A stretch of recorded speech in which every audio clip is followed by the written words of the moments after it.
Ranganai yenyu asi zvichakona, taurai mashoko asi haangamire. Mwari vachazarura nzizi mumakomo namatsime pakati pemipata, nerenje richaita madziva, madziva emvura. Ndinosimudzira meso angu kumakomo, kunyaradzwa kwangu kunobva kuna Mwari, netariro yangu inobva kuna akotsire Mwari, harare anotichengetedza nemurasho wemoto patinopinda wakatendeka Mwari, wakatendeka Jesu, akotsire Mwari, harare anotichengetedze nemurasho wemoto patinopinda wakatendeka Mwari, wakatendeka Jesu, Mwari wedu.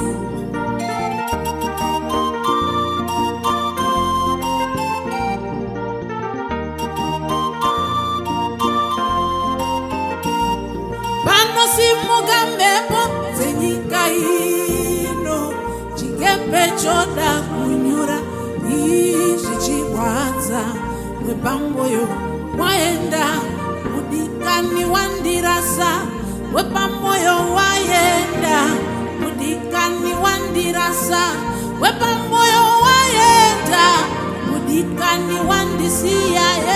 Ndinosimudzira meso angu kumakomo, kunyaradzwa kwangu kunobva kuna Mwari, netariro yangu inobva kuna akotsire Mwari, harare anotichengetedze nemurasho wemoto patinopinda wakatendeka Mwari, wakatendeka Jesu, akotsire Mwari, harare anotichengetedze nemurasho wemoto patinopinda wakatendeka Mwari, wakatendeka Jesu, Mwari wedu.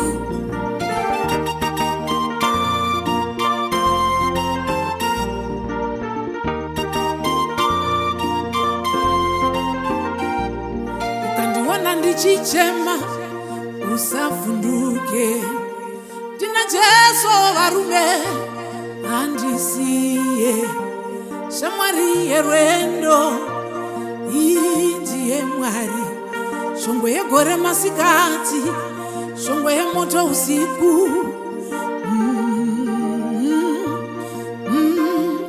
Akotsire Mwari, harare anotichengetedze nemurasho wemoto patinopinda wakatendeka Mwari, wakatendeka Jesu, akotsire Mwari, harare anotichengetedze nemurasho wemoto patinopinda wakatendeka Mwari, wakatendeka Jesu, Mwari wedu.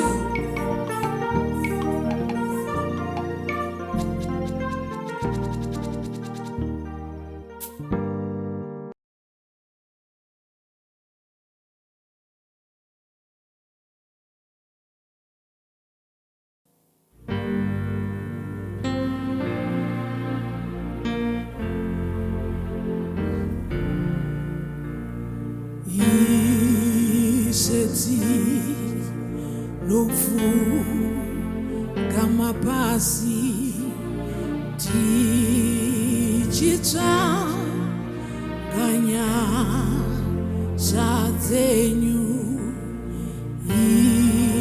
izveti nofu kama pasi tichitsvaganya toti kuda kwenyu Jesu kuda kwenyu takumbira kuda kwenyu kuda kwenyu toti kuda kwenyu takumbira kuda kwenyu Mwari we kuda kwenyu Jesu kuda kwenyu tinoti kuda kwenyu takumbira kuda kwenyu takumbira kuda kwenyu Mwari we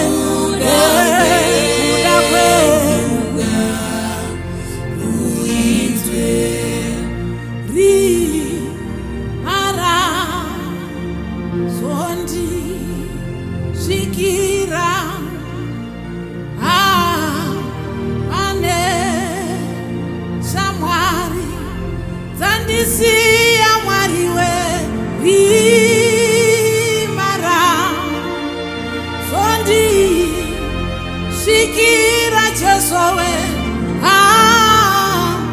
ane shamwari dzandisiya doti kuda kwenyu takumbira kuda kwenyu ngakuitwe mutsvene kuda kwenyu takumbira kuda kwenyu